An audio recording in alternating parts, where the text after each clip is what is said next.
Hello வணக்கம். இன்னைக்கு நம்ம சேனல்ல தமிழ பத்தி ஒரு ஸ்பீச் கன்டென்ட் தான் பார்க்க போறீங்க. அதுக்கு முன்னாடி எல்லாரும் போய் சப்ஸ்கிரைப் பட்டன தட்டி விட்டு, அந்த பெல் ஐகான கிளிக் பண்ணிட்டு வந்துருங்க.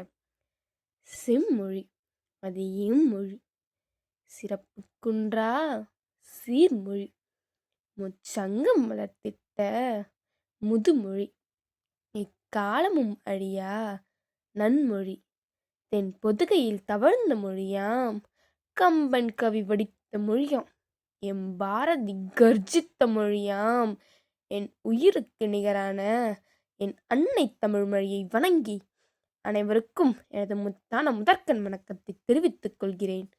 என் பெயர் விதர்ஷனா ஸ்ரீ. நான் எடுத்துக்கொண்ட தலைப்பு என்னவென்றால், இன்பத் தமிழ் எங்கள் உயிருக்கு நேர். ஆம், அமுதென்று சொல்லுங்கள், அன்னை என்று போற்றுங்கள். என் உயிருக்கு மேலான என் அன்னை தமிழ் மொழியின் பெருமையை பற்றி பேசவே நான் இங்கு வந்துள்ளேன். தமிழுக்கு அமுதென்று பேர், அந்த தமிழின்பத் தமிழெங்கள் உயிருக்கு நேர். உயிருக்கு நேர் தமிழுக்கு நிலவென்று பேர், அந்த தமிழின்பத் தமிழெங்கள் சமூகத்தின் விளைவுக்கு நீர். விளைவுக்கு நீர் என்று அமுதமாகவும் உயிராகவும் பாடியிருக்கிறார் புரட்சி கவிஞர் பாரதிதாசன். கல் தோன்றி மண் தோன்றா காலத்தே முன் தோன்றிய மூத்த குடி இது நம் தமிழ் இனத்தின் தமிழ் மொழியின் வரலாறு பதிவு செய்திட்ட வைர வரிகள்.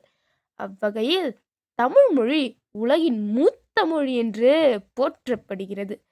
தமிழ் என்பது வெறும் மொழி மட்டுமல்ல, நமது கலாச்சாரம், நமது அடையாளம், நமது வரலாறு. ஒரு உயிர் எவ்வளவு முக்கியமோ அவ்வளவு முக்கியம் தமிழனுக்கு தமிழ். தமிழ் என்பது நம் பாரம்பரியத்தின் வேர். பல மொழிகளை பேசவும் எழுதவும் தெரிந்த மகாகவி பாரதியார் என்ன கூறுகிறார் என்று தெரியுமா? யாம் அறிந்த மொழிகளிலே தமிழைப் போல் இனிதெங்கும் காணும் என்கிறார். இதை வைத்தே நாம் தமிழின் பெருமையை அறிய இயலும். தொல்காப்பியம், எட்டுத்தொகை, பத்துப்பாட்டு என பல நூல்கள் தமிழின் பெருமையை பறைசாற்றுகிறது. தமிழ் எண்ணற்ற அறிஞர்களையும் கவிஞர்களையும் உருவாக்கியுள்ளது. சொந்தங்கள் பல இருந்தும் சொந்தத்தில் சொர்க்கம் தாய்தானே. அதுபோல் தமிழென பல மொழிகள் இருந்தாலும் சிறந்தது நம் தாய்மொழி தமிழ்தானே. தனக்கென சொந்தம் வந்துவிட்டால் தாயை மறப்பது தவறில்லையா? நீ தவழும் வயதில் தாய்ப்பால் பருகும் தாய்முகம் நினைவில்லையா? அதேபோல் முதலில் தாய் என்று சொன்ன தமிழை நம்மால் மறக்க இயலுமா? இயல், இசை, நாடகம் என்று முத்தமிழாய் வளர்ந்து செந்தமிழாய் வலம் வரும் ஒரே மொழி நம் தாய்மொழி தமிழ் மொழிதான்.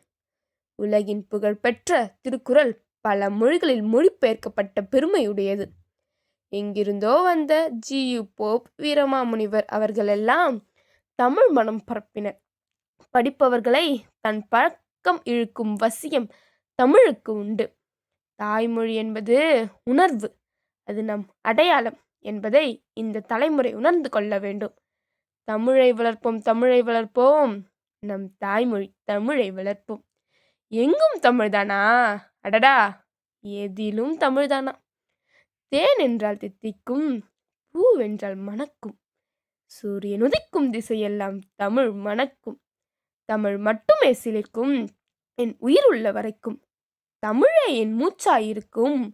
வெற்றி கிடைத்தால் அடக்கம் எழட்டும், தோல்வி கிடைத்தால் அனுபவம் பெறட்டும். முடிவில் வணங்குவதே நல்ல பழக்கம், அதுவே எனது வழக்கம். தமிழே என்றும் என் முழக்கம்.